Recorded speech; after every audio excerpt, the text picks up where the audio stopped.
نحمده ونصلي على رسوله الكريم أما بعد فأعوذ بالله من الشيطان الرجيم بسم الله الرحمن الرحيم رب اشرح لي صدري ويسر لي أمري واحلل عقدة من لساني يفقهوا قولي السلام علیکم ورحمۃ اللہ وبرکاتہ۔ میرا نام عمر ہے اور امید کرتا ہوں آپ سب خیریت سے ہوں گے، سب دوست احباب اور سب ویورز امید کرتا ہوں آپ سب خیریت سے ہوں گے۔ ویڈیو اسٹارٹ کرنے سے پہلے کچھ عرض کرنا چاہوں گا۔ میرے دوست نے مجھے بتایا، میرا سجیشن دی کہ میری جو شروع کی ویڈیوز تھی اس میں ایک ٹیکنیکل پوائنٹ بتایا کہ کس طرح ہم لوگ اس کورس کو مزید امپروو کر سکتے ہیں ان کوالٹی۔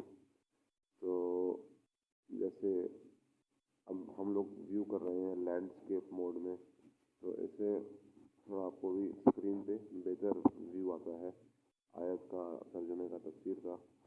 تو الحمدللہ میں اس پہ عمل کیا، ان کی سجیشن پہ، ان کی ایڈوائس پہ کہ میں بھی لینڈسکیپ موڈ پہ، یعنی سمجھ لیں ہاریزونٹل لینڈسکیپ موڈ میں آپ کو موبائل فون کی میں نے ڈسپلے سیٹنگز کی ہیں۔ تو اسی طرح اگر آپ کو کوئی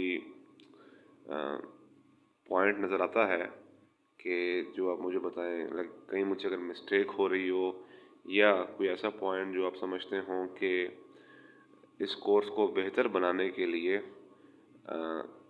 مزید ہم کس طرح اس کورس کو بہتر بنا سکتے ہیں، تو الحمدللہ I am always open for suggestions.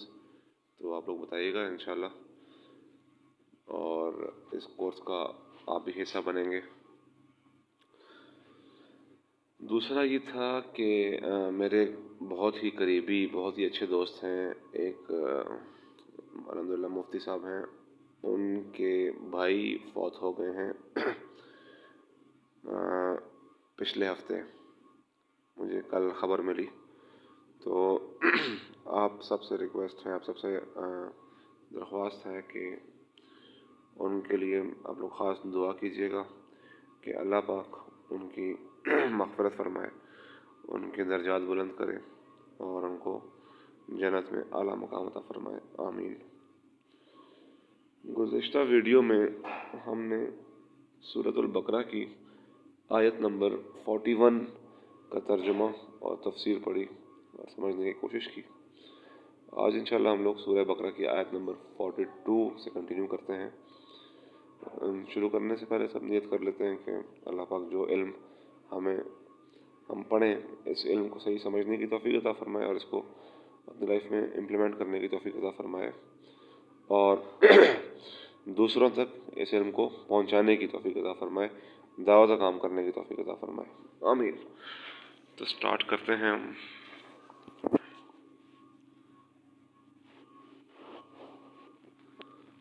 سورہ بقرہ آیت نمبر 42۔ یہ اپلیکیشن آپ سب بھی ڈاؤن لوڈ کر لیں اپنے پاس۔ یہ گوگل پلے اسٹور پہ آپ جائیں گے تو معرف القرآن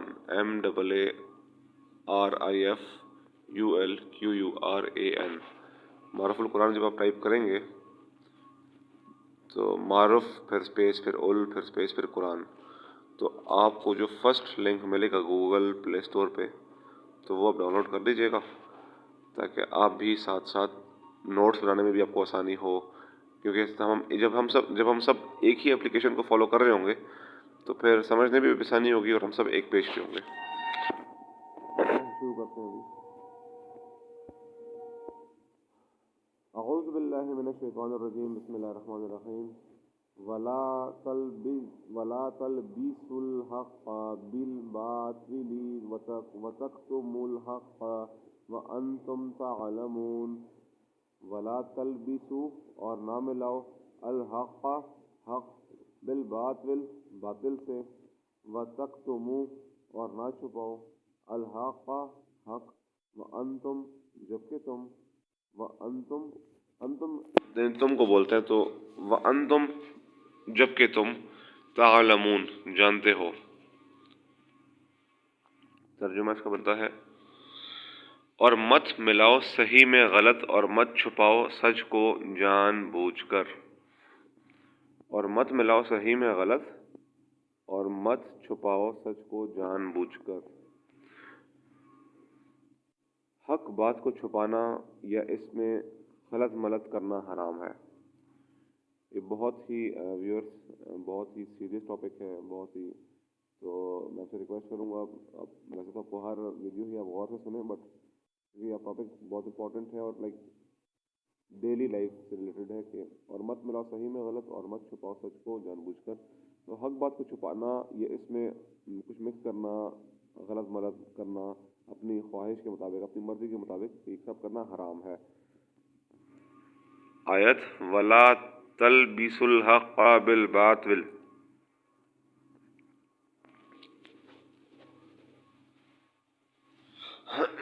آیت وَلَا تَلْبِسُوا الْحَقَّ بِالْبَاطِلِ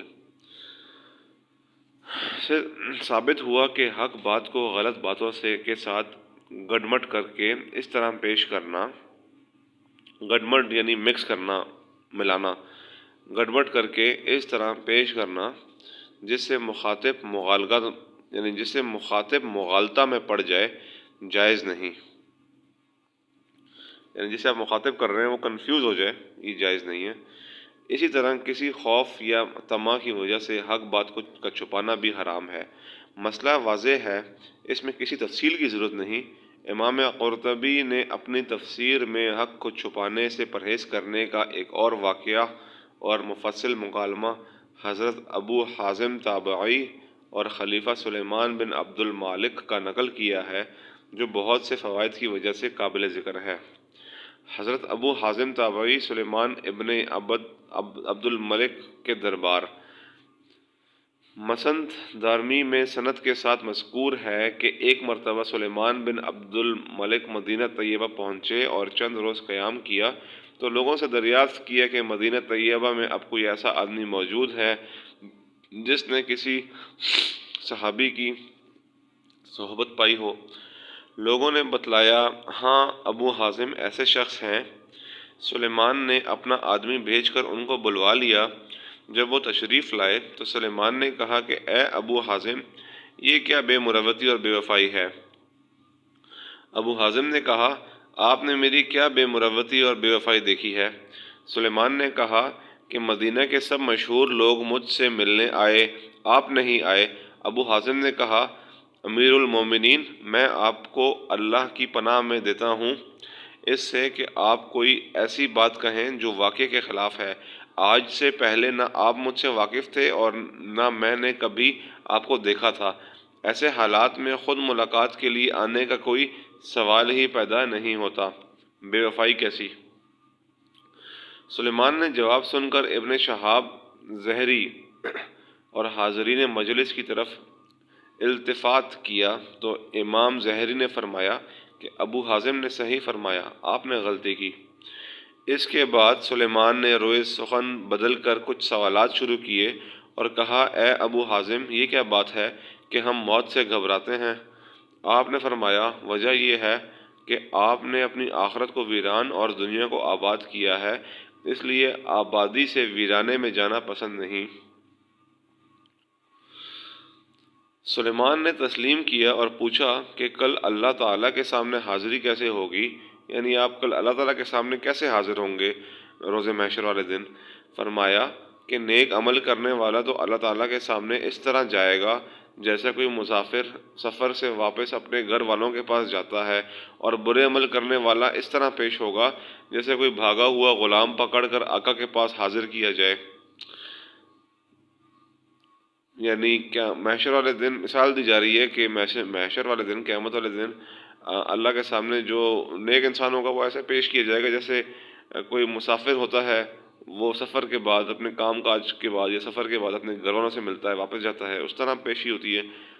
بے شک دنیا ایک مسافر خانہ ہے اور ہم سب مسافر ہیں، اور جو برے عمل کرنے والے ہیں، برے لوگ ہیں، وہ قیامت کے دن اس طرح پیش کیے جائیں گے جیسے کوئی غلام بھاگ گیا ہو اور اس کو پکڑ کر لایا ہو اپنے آقا کے پاس اور اس کو حاضر کیا جائے۔ سلیمان یہ سن کر رو پڑے اور کہنے لگے کاش ہمیں معلوم ہوتا کہ اللہ تعالیٰ نے ہمارے لیے کیا صورت تجویز کر رکھی ہے۔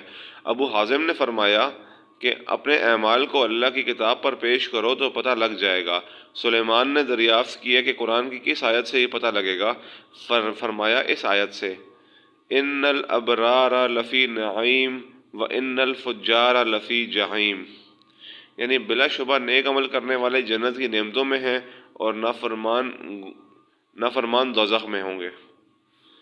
سلیمان نے کہا کہ اللہ تعالیٰ کی رحمت تو بڑی ہے، وہ بدکاروں پر بھی حاوی ہے۔ فرمایا ان رحمت اللہ قریب من المحسنین، یعنی اللہ تعالیٰ کی رحمت نیک عمل کرنے والوں سے قریب ہے۔ سلیمان نے پوچھا اے ابو حازم، اللہ کے بندوں میں سب سے زیادہ کون عزت والا؟ فرمایا وہ لوگ جو مروت اور عقل سلیم رکھنے والے ہیں۔ پھر پوچھا کہ کون سا عمل افضل ہے؟ تو فرمایا کہ فرائض و واجبات کی ادائیگی حرام چیزوں سے بچنے کے ساتھ۔ پھر دریافت کیا، سوال کیا کہ کون سا عمل افضل ہے؟ تو فرمایا کہ فرائض و واجبات کی ادائیگی کرنا اور حرام چیزوں سے بچنے کے ساتھ۔ پھر دریافت کیا کہ کون سی دعا زیادہ قابل قبول ہے؟ تو فرمایا کہ جس شخص پر احسان کیا گیا ہو اس کی دعا اپنے محسن کے لیے اقرب العلی القبول ہے۔ پھر دریافت کیا کہ صدقہ کون سا افضل ہے؟ تو فرمایا مصیبت زدہ سائل کے لیے باوجود اپنے افلاس کے جو کچھ ہو سکے اس طرح خرچ کرنا کہ نہ اس سے پہلے احسان جتائے اور نہ ٹال مٹول کر کے ایذا پہنچ جائے۔ یعنی آپ خود مفلسی کا شکار ہوں لیکن آپ دیکھیں کسی کو ضرورت ہے، کوئی ضرورت مند ہے، اور آپ اس کی مدد کریں اپنے لحاظ سے جتنی آپ کر سکتے ہیں، اور نہ اس کو کوئی نہ احسان پہلے کریں نہ بعد میں کریں، اس پہ کوئی احسان نہ جتائیں، بلکہ محض اللہ تعالیٰ کی رضا کے لیے اس کی مدد کی جائے، اپنے دل کی خوشی کے لیے مدد کی جائے۔ پھر دریافت فرمایا کہ کلام کون سا افضل ہے؟ تو فرمایا کہ جس شخص سے تم کو خوف ہو یا جس سے تمہاری کوئی حاجت ہو اور امید وابستہ ہو اس کے سامنے بغیر کسی رعایت کے حق بات کہہ دینا۔ پھر دریافت کیا کہ کون سا مسلمان سب سے زیادہ ہوشیار ہے؟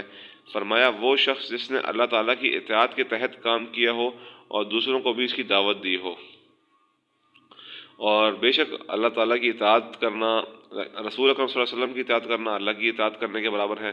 مطلب حضور اکرم صلی اللہ علیہ وسلم رحمۃ اللہ عالمین بنا کر بھیجے گئے، اور ہم اگر رسول اکرم صلی اللہ علیہ وسلم کی سنت پہ عمل کریں گے تو یہ اللہ تعالیٰ کی اطاعت ہے۔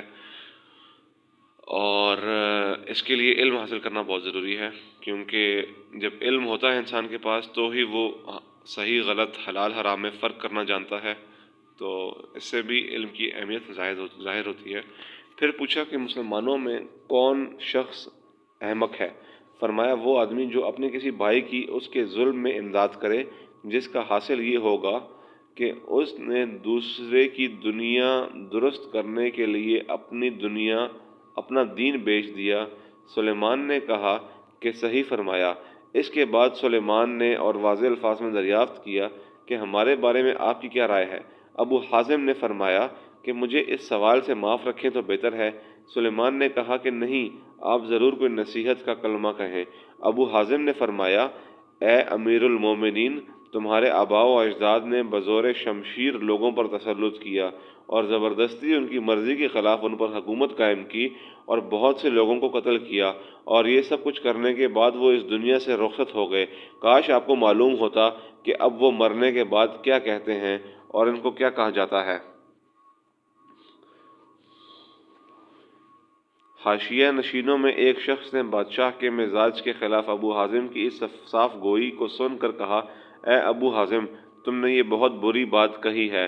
ابو حازم نے فرمایا کہ تم غلط کہتے ہو، بری بات نہیں کہی بلکہ وہ بات کہی جس کا ہم کو حکم ہے، کیونکہ اللہ تعالیٰ نے علماء سے اس کا عہد لیا ہے کہ حق بات لوگوں کو بتلائیں گے، چھپائیں گے نہیں۔ یہی وہ بات ہے جس کے لیے یہ طویل حکایت امام قرطبی نے آیت مذکورہ کی تفسیر میں درج فرمائی ہے۔ یعنی بات جو آپ کریں وہ سچ ہونی چاہیے، حق بات ہونی چاہیے، پھر آپ کو اس چیز کی فکر نہیں کرنی چاہیے کہ کون کیا کہتا ہے، لوگ کیا کہیں گے، یا آپ کو کسی کی دل خوش کرنے کے لیے، ہم اکثر یہ بھی سوچتے ہیں کوئی مائنڈ نہ کر جائے، کسی کی دل آزاری نہ ہو جائے. بالکل ہمیں ایمپتھی رکھنی چاہیے، ہمیں دوسروں کے جذبات کا خیال رکھنا چاہیے، لیکن جہاں بات سچ اور جھوٹ کی ہو، حق کی ہو، تو وہاں انسان کو سچ بولنا چاہیے، حق بات کرنی چاہیے، کوشش کرنی چاہیے انسان کو. سلیمان نے پھر سوال کیا کہ اچھا اب ہمارے درست ہونے کا کیا طریقہ ہے؟ فرمایا کہ تکبر چھوڑو، مروت اختیار کرو، اور حقوق والوں کے ان کے حقوق انصاف کے ساتھ تقسیم کرو. سلیمان نے کہا، یعنی دوبارہ سننے بڑی امپورٹنٹ بات ہے کہ سلیمان نے پھر سوال کیا کہ اچھا اب ہمارے درست ہونے کا کیا طریقہ ہے؟ یعنی اگر ہم اپنے آپ کو ایک بہتر انسان بنانا چاہتے ہیں، ایک اچھی زندگی گزارنا چاہتے ہیں، تو کیا طریقہ ہے اس کا؟ تو فرمایا کہ تکبر یعنی غرور کرنا چھوڑ دو، اپنے آپ کو دوسروں سے افضل سمجھنا چھوڑ دو، مروت اختیار کرو، دوسروں کا خیال رکھو، اور حقوق والوں کو ان کے حقوق انصاف کے ساتھ تقسیم کرو. سلیمان نے کہا کہ ابو حازم کیا ہو سکتا ہے کہ آپ ہمارے ساتھ رہیں؟ سلیمان نے کہا کہ ابو حازم کیا ہو سکتا ہے کہ آپ ہمارے ساتھ رہیں؟ فرمایا خدا کی پناہ. سلیمان نے پوچھا یہ کیوں؟ فرمایا کہ اس لیے کہ مجھے خطرہ یہ ہے کہ میں تمہارے مال و دولت اور عزت و جاہ کی طرف کچھ مائل ہو جاؤں، جس کے نتیجے میں مجھے عذاب بھگتنا پڑے. یعنی سلیمان نے ابو حازم سے کہا کہ کیا یہ پاسبل ہے کہ آپ ہمارے ساتھ رہیں، ہمارے ساتھ کھائیں پئیں اٹھیں بیٹھیں؟ تو اگر یہ پاسبل ہے، لیکن ابو حازم نے جواب دیا کہ اللہ کی پناہ، مجھے اس بات کا خطرہ ہے کہ میں کہیں، کیونکہ وہ مال والے شخص تھے، تو انہوں نے کہا کہ مجھے اس بات کا خطرہ ہے کہ کہیں میں تمہارے مال و دولت اور عزت و جاہ کی طرف کچھ مائل ہو جاؤں، اس کے نتیجے میں مجھے عذاب بھگتنا پڑے، یعنی کچھ حسد نہ ہو جائے. پھر سلیمان نے کہا کہ اچھا آپ کی کوئی حاجت ہو تو بتلائیے کہ ہم اس کو پورا کریں. فرمایا ہاں ایک حاجت ہے کہ جہنم سے نجات دلا دو اور جنت میں داخل کر دو. سلیمان نے کہا کہ یہ تو میرے اختیار میں نہیں. فرمایا کہ پھر مجھے آپ سے کوئی اور حاجت مطلوب نہیں. یہ کتنی ایک امپورٹنٹ بات ہے کہ پھر سلیمان نے کہا کہ اچھا آپ کی کوئی حاجت ہے تو بتلائیے کہ ہم اس کو پورا کریں. فرمایا، سلیمان نے ابو حازم سے کہا کہ آپ کی کوئی حاجت ہے جو ہم پوری کریں؟ تو انہوں نے کہا اچھا، انہوں نے بھی کیا خوب جواب دیا، کوئی دنیا کی چیز نہیں مانگی کہ مجھے پیسے دے دیں یا مجھے جو ہے اتنا یہ مدد کر لیں، مالی مدد کر لیں، یا کسی کام میں میری مدد کر لیں. انہوں نے کتنی ایک دور اندیشی والی بات کی کہ مانگی بھی کیا چیز. انہوں نے بولا کہ ہاں میری مدد کر دیں، وہ حاجت یہ ہے کہ مجھے جہنم کی آگ سے نجات دلا دیں اور جنت میں داخل کر دیں. یہ ابو حازم نے سلیمان سے کہا. تو سلیمان نے کہا کہ یہ تو میرے اختیار میں نہیں. فرمایا کہ پھر مجھے آپ سے اور کوئی حاجت مطلوب نہیں. یعنی کیا ان کی ایک سوچ تھی، ابو حازم کی بات کر رہا ہوں، کیا ان کا ایک ویژن تھا کہ ان کا گول تھا جنت حاصل کرنا. ہم سب کا بھی گول ہونا چاہیے.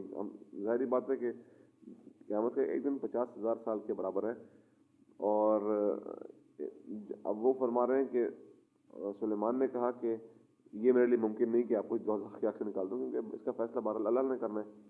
اسی بارے میں ایک صحیح حدیث میں بتانا چاہوں گا کہ حضرت محمد صلی اللہ علیہ وآلہ وسلم نے اپنی بیٹی حضرت فاطمہ علیہ السلام سے کو کہا کہ اے فاطمہ، میرے مال سے جو لینا ہو وہ لے لو، مجھے خوشی ہوگی، لیکن اگر قیامت کے دن اللہ کے ہاں پکڑ ہو گئی تو میں نہ بچا پاؤں گا. تو کتنی ایک بڑی بات ہے. اسی طرح یہ حضور صلی اللہ علیہ وسلم نے اپنے چچا کے بارے میں بھی کہا ایسا کہ قیامت کے دن جب اللہ تعالیٰ کے ہاں کسی کی پکڑ ہوگی تو میں نہ بچا پاؤں گا. بالکل ہمیں اس بات کا یقین ہے قیامت کے روز حضور اکرم صلی اللہ علیہ وسلم شفاعت کریں گے. لیکن اس حدیث سے یہ ثابت ہوتا ہے کہ کتنا سنگین معاملہ ہے، کتنا سیریس معاملہ ہے. حضرت محمد صلی اللہ علیہ وسلم کا سب سے کلوز رشتہ تو ان کی اپنی بیٹی کے ساتھ، اپنے چچا کے ساتھ. تو اس کے بعد بھی یہ حدیث، تو یہ بہت ہی گہری حدیث ہے، اور ہمیں اپنے اعمال پہ ہمیں غور کرنا چاہیے اور ہمیں سنتوں پہ عمل کرنا چاہیے، تاکہ کیونکہ یہ بھی ارشاد ہوتا ہے کہ قیامت کے روز آپ جس کو فالو کرتے ہیں، جس کو آپ پسند کرتے ہیں، جس کی طرح طرز زندگی گزارتے ہیں، تو کہتے ہیں قیامت کے دن آپ کا حساب کتاب بھی ان کے ساتھ ہوگا، یعنی آپ ان کے ساتھ اٹھائے جائیں گے. تو انسان کو کوشش کرنی چاہیے کہ جو ٹائم ملا ہے دنیا میں اس کو بہتر طریقے سے انسان یوٹیلائز کرے. تو آخر میں سلیمان نے کہا کہ اچھا میرے لیے دعا کیجیے. تو ابو حازم نے یہ دعا کی کہ یا اللہ، اگر سلیمان آپ کا پسندیدہ ہے تو اس کے لیے دنیا و آخرت کی بہتری کو آسان بنا دے، اور اگر وہ آپ کا دشمن ہے تو اس کے بال پکڑ کر اپنی مرضی اور محبوب کاموں کی طرف لے آ. سلیمان نے کہا کہ مجھے کچھ وصیت فرما دیں. ارشاد فرمایا کہ مختصر یہ ہے کہ اپنے رب کی عظمت و جلال اس درجے میں رکھو کہ وہ تمہیں اس مقام پر نہ دیکھے جس سے منع کیا ہے، اور اس مقام سے غیر حاضر نہ پائے جس کی طرف آنے کا اس نے حکم دیا ہے. سلیمان نے اس مجلس سے فارغ ہونے کے بعد سوگنیاں بطور ہدیہ کے ابو حازم کے پاس بھیجی. ابو حازم نے ایک خط کے ساتھ ان کو واپس کر دیا، یعنی انہوں نے ایک ہدیہ دیا تو ابو حازم نے اس ہدیے کو ایک خط کے ساتھ ان کو واپس کر دیا. خط میں لکھا تھا کہ اگر یہ 100 دینار میرے کلمات کا معاوضہ ہیں تو میرے نزدیک خون اور خنزیر کا گوشت اس سے بہتر ہے، اور اگر اس لیے بھیجا ہے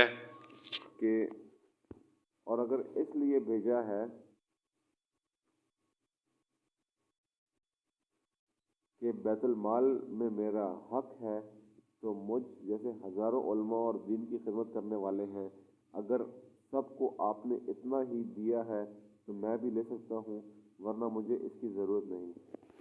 کتنی خوبصورت بات ہے، کتنی گہری بات ہے کہ انہوں نے ان کو ہدیہ دیا 100 دینار کا.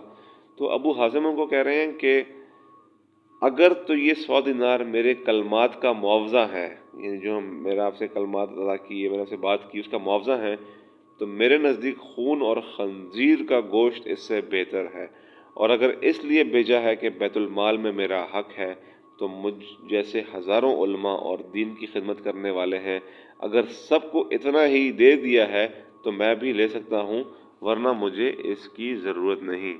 ان کی ایمپتھی کا لیول چیک کریں کہ ان کو مل رہا ہے ہدیہ، لیکن وہ کہہ رہے ہیں کہ جب تک باقی علماء کو نہیں ملے گا، وہ بھی مجھ سے میرا جیسے کام کر رہے ہیں، مجھ سے اچھا کام کر رہے ہیں، تو ان کو دیں اور اتنی اماؤنٹ دیں تو پھر میں لے سکتا ہوں، ورنہ مجھے اس کی ضرورت نہیں. ابو حازم کے اس ارشاد سے کہ اپنے کلمات نصیحت کا معاوضہ لینے کو خون اور خنزیر کی طرح قرار دیا ہے، اس مسئلے پر بھی روشنی پڑتی ہے کہ کسی اطاعت و عبادت کا معاوضہ لینا ان کے نزدیک جائز نہیں. تو ویورز، کتنی ایک ڈیپ میننگ فل تفسیر ہے، انڈرسٹینڈنگ ہے کہ آپ نے اس میں ہمیں بہت سارے سبق ملتے ہیں ہمیں اس تفسیر میں، اس ترجمے میں، کہ اول تو یہ کہ انسان اپنی زندگی سنت رسول کے مطابق گزارے، سنت کے مطابق گزارے، شریعت نے جو انسان سے ڈیمانڈ کی ہے اس کے مطابق اپنی لائف کو امپلیمنٹ کرے. ہاں، وقت لگتا ہے، انسان سوچتا رہے. سب سے ضروری چیز ہے کہ آپ سوچیں، سیلف انالیسس کریں کہ میں کہاں کھڑا ہوں، میں کیا غلط کر رہا ہوں، مجھ سے کوئی کوتاہی تو نہیں ہو رہی. تو جب تک آپ تھوڑا سا آپ کو ٹائم لینا پڑے گا، جب تک آپ سوچیں گے نہیں اپنے آپ پہ اور اپنے آپ کو امپروو کرنے کے لیے، تو اس ٹائم تک مشکل ہوتا ہے کسی چیز کو امپلیمنٹ کرنا. تو سب سے پہلے تو آپ نے سوچنا ہے، فیصلہ لینا ہے کہ آپ تھوڑا اپنے آپ کو انالائز کریں، سیلف انالیسس کریں. اس کے بعد ہی آپ اپنے آپ کو مزید بہتری کی طرف لا سکتے ہیں.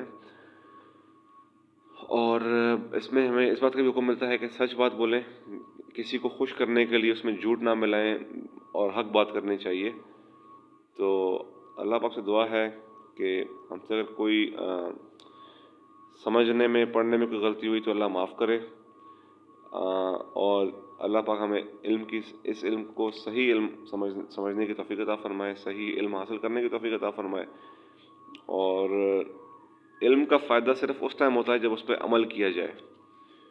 قیامت کے دن سوال بھی ہوگا کہ آپ کے پاس جو علم تھا اس پہ آپ نے کتنا عمل کیا. تو اللہ ہمیں اس پر عمل کرنے کی توفیق عطا فرمائے اور دوسروں تک اس علم کو پہنچانے کی توفیق عطا فرمائے. آمین. انشاءاللہ نیکسٹ ویڈیو میں ہم لوگ سورۃ البقرہ کی آیت نمبر 43 سے کنٹینیو کریں گے انشاءاللہ۔ السلام علیکم ورحمۃ اللہ وبرکاتہ، جزاک اللہ خیر۔